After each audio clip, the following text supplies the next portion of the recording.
बहुत सारे लोग आपको सुनने के लिए बेकरार हैं, आपका इंतजार कर रहे हैं। So all the best sir. Thank you very much sir. देखिए, आंखों वालों को हिंदू मुसलमान दिखता है, आंखों वालों को हिंदू मुसलमान दिखता है। देखिए जी, मैं तो आंख से अंधा हूं, मुझे हर शख्स में इंसान दिखता है। सलाम, नमस्ते, सत श्री अकाल, गुड आफ्टरनून और जय हिंद। जी हाँ, अब मैं किसको हेलो बोलूं, अब मैं किसको हेलो बोलूं और किसको बोलूं हाय। अरे मैं किसको हेलो बोलूं और किसको बोलूं हाय। हर टेंशन की एक ही दवा है, अदरक वाली चाय।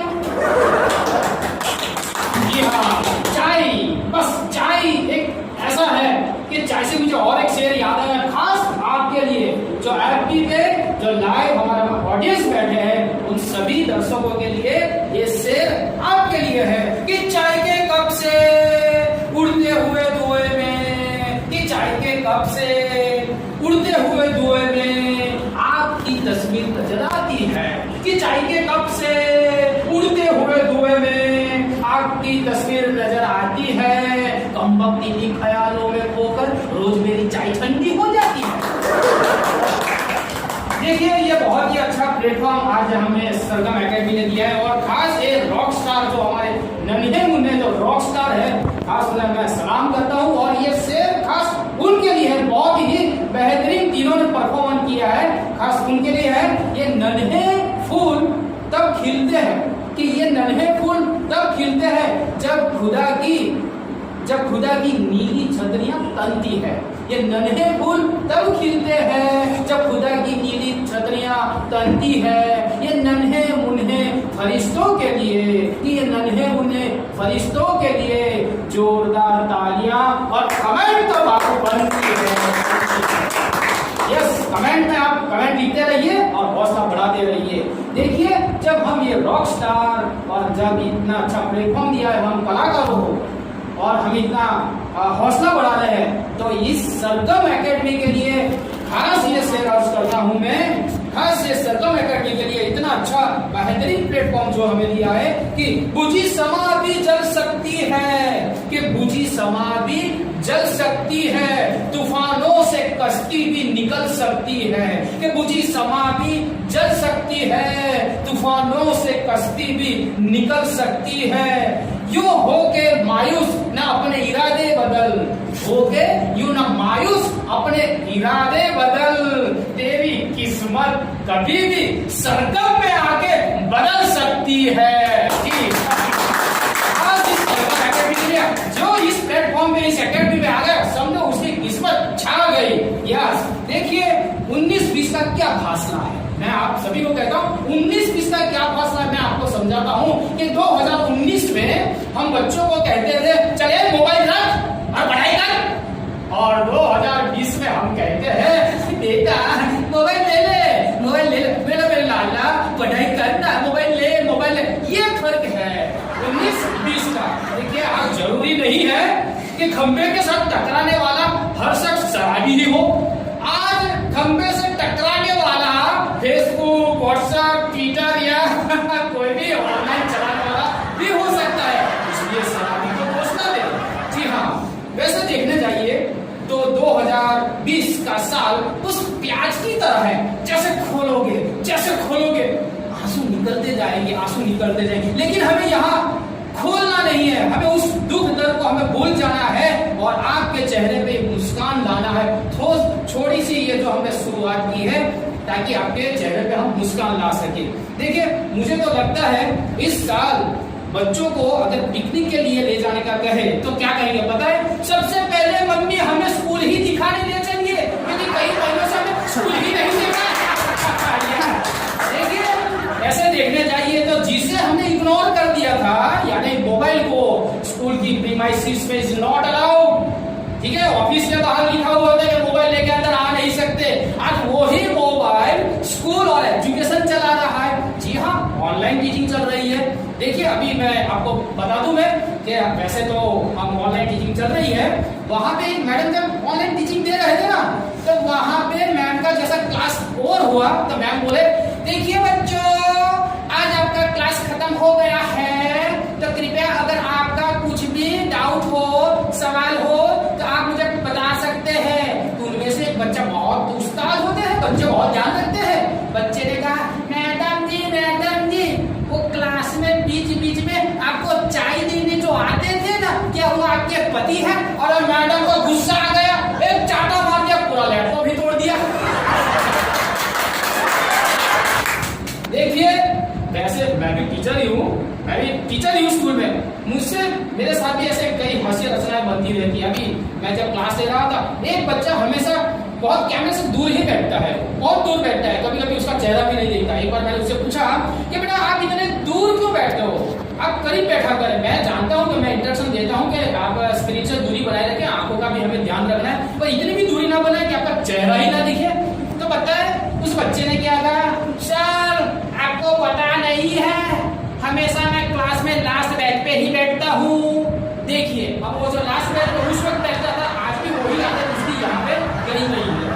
वैसे देखने जाइए तो हमारे टीचर ऑनलाइन टीचिंग करते हैं। इसी तरह से एक हिंदी की टीचर जब क्लास ले रही थी तो उसी वक्त क्या हुआ पता है कि हिंदी के टीचर ने कहा देखिए बच्चों, ये जो रॉन्ग शब्द है उसका हिंदी में अर्थ बताइए। अगर किसी ने गलत जवाब बताया तो सबको पीटा जाएगा। अब बताइए, आज तक वो बच्चों ने जवाब ही नहीं दिया। कैसे देंगे? पहले ही बोल दिया जो गलत देगा जवाब उसको पीटा जाएगा, तो उसका जवाब ही कैसे देंगे बच्चे?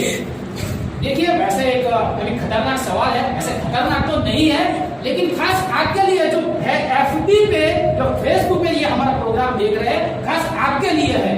मैं अभी एक आपको मैं छोटी सी रचना सुनाऊंगा, उसमें से आपको एक सवाल आएगा और जैसा मैं आंसर दूं और 3 बिंदु उससे पहले आपको कमेंट बॉक्स में उसका आंसर दे ही देना है, ठीक है? तो शुरू कीजिए और ध्यान से सुनिए कि 3 दोस्त थे।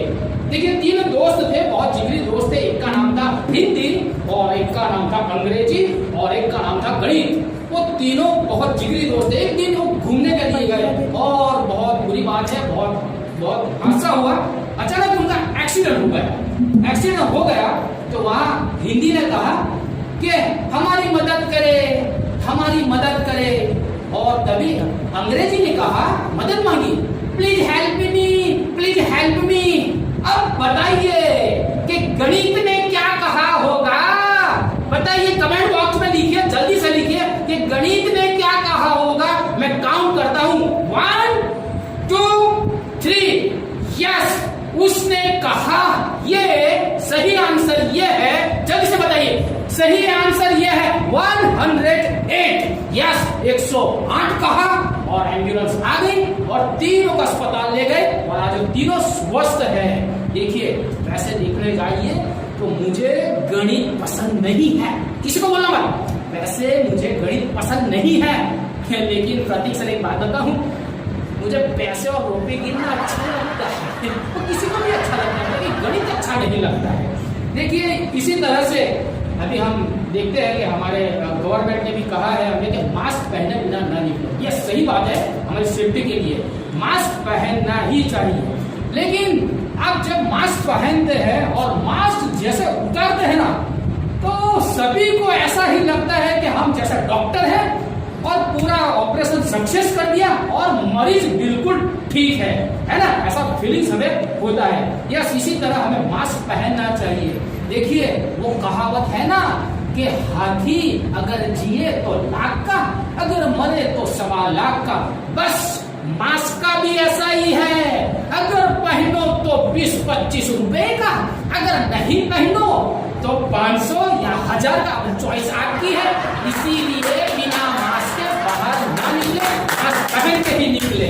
यस, मास्क के बहुत फायदे भी है और गैर फायदे भी है। देखिए वैसे गैर फायदे तो नहीं है, लेकिन हास्य रचना है और हमारे जैसे कलाकारों ने वो हास्य रचना बना दी है। वैसे गैर फायदे नहीं है, मास्क तो पहनना ही चाहिए। मास्क तो हम बाहर पहनते हैं। मैं आपको एक घर के अंदर की बात बताता हूँ, आप किसी को बोलना नहीं, सिर्फ आपको बताता हूँ। वैसे मैं मास्क घर में भी पहनता हूँ, पता क्यों है? जब भी मैं घर में मास्क पहनता हूँ, यही सवाल मैंने मेरे बीवी से कहा, मैंने कहा क्यों घर में मास्क पहनूं? तो बोलती है इतने महीनों से पहनता हूँ, इतना नहीं। तो बच्चे भी मुझसे नहीं डरते हैं। अरे क्यों? पहले तो मैं जब जॉब से आता था ना, तो मेरी बीवी बोलती थी, देखो बेटा पापा आने वाले हैं, तो डर के मारे चुपचाप बैठ जाते थे। 6-7 महीनों से अभी मैं घर पे ही हूँ, बच्चों के सामने हूँ। अरे बच्चे भी अब तो नहीं डरते हैं मुझसे। इसको बोला सिर्फ ये पर्सनल बात है। इसलिए देखिए, लॉकडाउन में एक बैंक से मेरे पे कॉल आया, एक बैंक से मुझ पे कॉल आया। उसमें एक लेडी मैम बोल रही थी, एक लेडी मैम बोल रही थी और मुझे कहा जी मैं हेलो, मैंने कहा जी हेलो, मैं पूरा हेल रहा हूँ। मैंने कहा बताइए क्या काम है? जी मैं कविता बोल रही हूँ। मैंने कहा अगर पूरी आती हो तो ही बताना। यही सुनते ही नॉनसेंस कहीं के पूरा मोबाइल ही उन्होंने काट दिया। पता नहीं कविता अगर आती नहीं थी तो फिर सुनाई क्यों, और सुनाई भी नहीं और फोन ही काट दिया। आज तक मुझे समझ में नहीं आया। देखिए प्रतीक सर, मैं आपको भी बताता हूँ और मैम आपको भी, और आप जो ऑडियंस यहाँ बैठी है यानी लाइव जो यहाँ पे FB पे देख रहे हैं, खास उनको भी मैं कहता हूँ कि 2019 तक जहाँ हमारे यहाँ शादियां होती थी, मैरिज होते थे ना, उसके मैरिज कार्ड आते थे। पता है इसके नीचे क्या लिखा होता था कि शादी में जरूर जरूर जरूर जरूर आना, पूरे परिवार के साथ जरूर जरूर आना।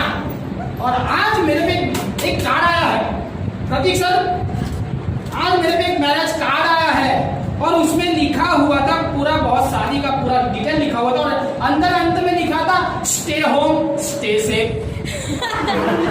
अब बताइए वो बुला रहे हैं या मना कर रहे हैं, मुझे अभी तक पता ही नहीं चला मैं जाऊं या ना जाऊं। देखिए वैसे लॉकडाउन में वैसे देखिएगा तो यहाँ कोरोना की वजह से हमारे मोबाइल पे एक कॉलर पिन आती रहती है जो बहुत एडवाइसफुल होती है, सही है, बहुत अच्छी बात है। लेकिन मेरा ये प्रॉब्लम है, मुझे तो उस रिंगटोन से कुछ प्रॉब्लम नहीं है, लेकिन मेरा ये प्रॉब्लम है कि मैं जिसको कॉल करता हूँ उससे पहले ये रिंगटोन इतनी बजती है, इतनी एडवाइस होती है कि मैंने किस काम के लिए कॉल किया है वही भूल जाता हूँ। इसलिए कभी कभी मेरा ये प्रॉब्लम रहता है। देखिए अभी मैं दवाई लेने के लिए मैं बाहर गया तो वहाँ मेडिकल स्टोर पे लिखा हुआ था कि दवाई की एक्सपायरी डेट पता है पर आपकी नहीं है, कृपया कोई भी उदाहरण ना मांगे।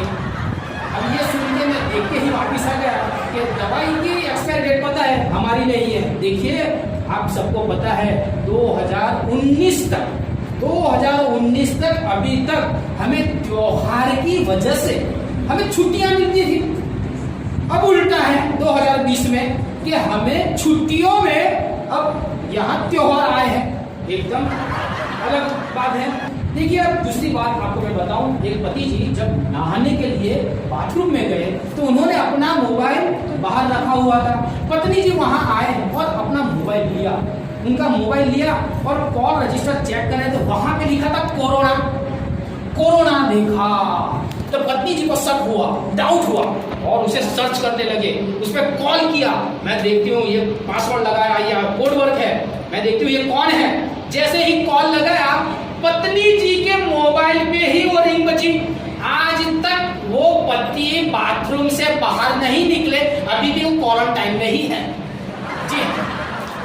और वो आपने पुरानी कहावत सुनी होगी कि अकेले आए हैं और अकेले ही जाएंगे। जी अकेले ही आए हैं और अकेले ही जाएंगे। 2020 के अंदर ये कहावत को थोड़ा सा चेंज कर दिया है कि अकेले तो आए हैं पर जिनके संपर्क में आए हैं उन सभी को लेके जाएंगे। जी हाँ, सोशल डिस्टेंस बनाए रखे, बिना वजह घर के बाहर ना निकले और हमेशा दूरी बनाए रखे, यही हमारा आपसे मैसेज है। देखिए प्रतीक सर और आप सभी ऑडियंस को मैं कहता हूँ कि जिस तरह हिंदुस्तान में हमारे यहाँ बच्चे जब पैदा होते हैं तो उनका नामकरण किया जाता है और शास्त्र का, आप भी पंडित है, आप भी उपाध्याय है तो आपको भी पता होगा, उसमें नामकरण होता है, शास्त्र को देखा जाता है, पंडित जी को बुलाया जाता है और बहुत ही महत्व दिया जाता है। इसी तरह आपको पता है चीन में नाम कैसे रखते हैं बच्चों का नाम? नहीं पता? मैं पता करके आया हूँ, चीन नहीं गया और मैं पता करके आया हूँ। पता है कैसे? वहां एल्यूमिनियम के जो बर्तन है उसे पत्थरों के साथ टकराया जाता है और उनमें से जो आवाज आती है वो उनका नाम है टिंग टोंग टुंग, उनमें से कोई नाम फाइनल होता है। इसी तरह आखिर में देखिए वैसे ये बच्चों ने बहुत ही अच्छा गाना गाया और किसी ने बजाया भी बहुत अच्छा। मुझे शौक बहुत है, गाने का बहुत शौक है। अगर आपकी इजाजत हो तो मैं गाऊं। वैसे हंसना नहीं, हम हंसना नहीं, मेरा आवाज अच्छी नहीं है, और हंसेंगे तो भी क्या है, कॉमेडी तो मैं कर रहा हूँ, चलेगा। देखिए वो गाना है ना, दिल तो पागल है का, वो मैं आपको सुनाता हूँ। गोली सी सूरत आंखों में मस्ती, दूर खड़ी शर्माए, हाय हाय एक झलक दिखलाए, कभी कभी आंचल में छुप जाए, हाय हाय मेरी नजर से तुम देखो तो यार नजर वो आए। ये गाना है। अब यही गाने को अगर हमारे गुजराती कलाकार को दिया जाता तो वो किस तरह से अपने अंदाज में गाते, उसमें दोहा छंद तो आ ही जाता, किस तरह से गाते। हिंदी वर्ड्स रहेंगे, सिर्फ उनका जो स्टाइल है वो चेंज हो जाएगा। बोली सी सूरत आंखों में मस्ती, दूर खड़ी शर्माए, एक झलक दिखलाए, कभी कभी आंचल में छुप जाए रे, हाय हाय आंचल में छुप जाए, मेरी नजर से तुम देखो तो यार नजर वो आए, एक झलक दिखलाए, कभी कभी आंचल में छुप जाए रे, हाय हाय आंचल में छुप जाए। अगर यही गाने को हमारे कव्वाली आर्टिस्ट गाते तो वो किस तरह से अपने अंदाज में गाते, तो सुनिए। बोली सी सूरत आंखों में मस्ती, बोली सी सूरत आंखों में मस्ती, दूर खड़ी शर्माए, एक झलक दिखलाए, कभी आंचल में छुप जाए। बोली सी सूरत आंखों में मस्ती, बोली सी सूरत आंखों में मस्ती, दूर खड़ी शर्माए, ये इस तरह से गाते। और यही गाना हम अगर ब्लैक एंड व्हाइट मूवी जो बहुत पुराने जमाने में थी, उस वक्त के कलाकार अगर गाते, अगर उस वक्त ये गाना लिखा जाता तो किस तरह से गाते।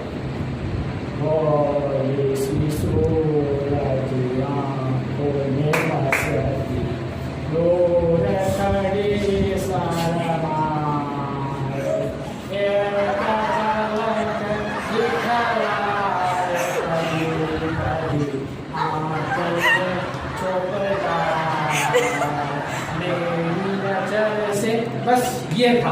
अंत में खास मैं प्रतीक सर और मार्गी मैम के लिए मैं ये अर्ज करता हूँ कि इन्होंने इतना अच्छा प्लेटफॉर्म दिया हमें, कि किस तरह से शुक्रिया कहे आपको, कि किस तरह से शुक्रिया कहे आपको।